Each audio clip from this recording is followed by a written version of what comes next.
Hey there, guys. Now, look, right here in my hand, I am holding the opinion section of a local newspaper that's printed in the area I work, and it's talking about the fair tax. Y'all may have heard of this fair tax revolution. I want to go over this fair tax with you, just because I think it's great. I'm so tired of the same old nonsense, same old stuff. You get somebody in there that's fighting for 2 or 3 different proposals into the 65,000 page tax code, and that's on the Republican side. And the Democrats, they have 2 or 3 proposals that are going to help somebody else on the other side. They're all tinkering with this old, outdated, regressive tax code. So let's talk about how to just throw that thing out the window altogether and do something that's really fair.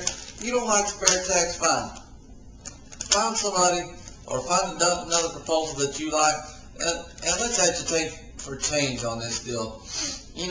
Let's find candidates that support the fair tax or whatever it is, and support them, because the candidates that we've been putting in there over and over and over have shown they're not willing to go out on a limb and support different ideas. So let's find people that support different ideas, and let's put them in, and let's throw the bums out that have been sitting there giving us the same old stuff over and over and over for the last 40 years, Ted Kennedy.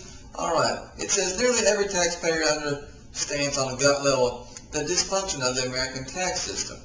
American taxpayers are reminded, after all, every April 15th of just how indecipherable the tax code has become and how difficult and expensive it has become to obey the law. The tax code, at 67,500 pages of regulations and growing, confounds even the IRS. In truth, our tax system has become a patchwork quilt of political favors and punishments that has very little to do with the health of the national economy or the well-being of taxpayers. Instead, the income tax system has almost everything to do with the well-being of members of Congress, a wealthy and influential army of tax lobbyists, and thousands of camp followers who profit from continual tinkering with the tax code. Now, the fair tax replaces the destructive idea of taxing productivity and growth with the better idea of a tax on consumption at the final point of retail sale. That could not be more true. Everything is about incentives in a free market economy. Economics is the study of incentives. When you tax income, that puts a disincentive on people to go out and make money. Why would you do that? It's archaic, and it's stupid. In a nutshell, those with the wealth to spend pay more. That's talking about under the fair tax. Citizens across the political spectrum have flocked to the fair tax because, unlike the current system, it is fair, simple, and transparent. Special interests, tax lobbyists, and arcane provisions are dealt out, and the tax base is profoundly broadened. Those provisions are dealt out, and the tax base is profoundly broadened to include illegal immigrants, the underground economy, and even foreign tourists. That's such a great point, because you think about illegal immigrants right now, and the whole argument against immigrants is that they don't pay any taxes. Well, with an income tax system, they'll never pay any taxes. However many, 12, 20 million, however many you want to say are here, they won't have to pay any taxes. If you switch everything to a consumption-based tax, where you're not taxed on income, but you're taxed on consumption, they still have to go buy food, things to drink, groceries, clothes, houses, cars. They still buy all that stuff. They would at least be taxed for their living.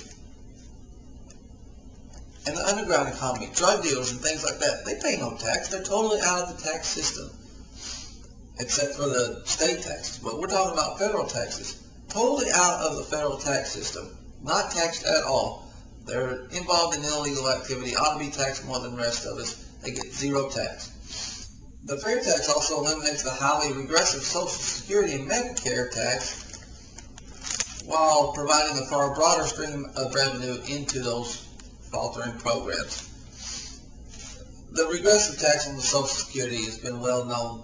See Milton Friedman on this, but it's an income tax only paid by people who earn a paycheck, which eliminates people like Donald Trump. So me and you pay the Social Security tax.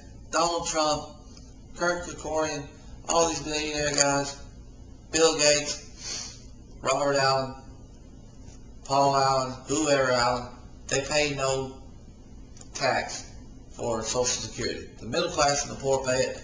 Then it gets redistributed back out to whoever wants to retire, rich included.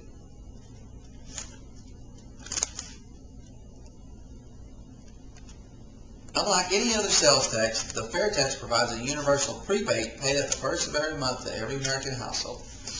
The prebate is calculated by family size, not income, and wipes out or offsets taxes paid throughout the year. For those at or below the poverty level, the fair tax prebate eliminates the entire amount of fair tax that family would pay. Basically, anything you buy up to the poverty level will be tax-free. They give you that money at the start of the year as a prebate to those taxes.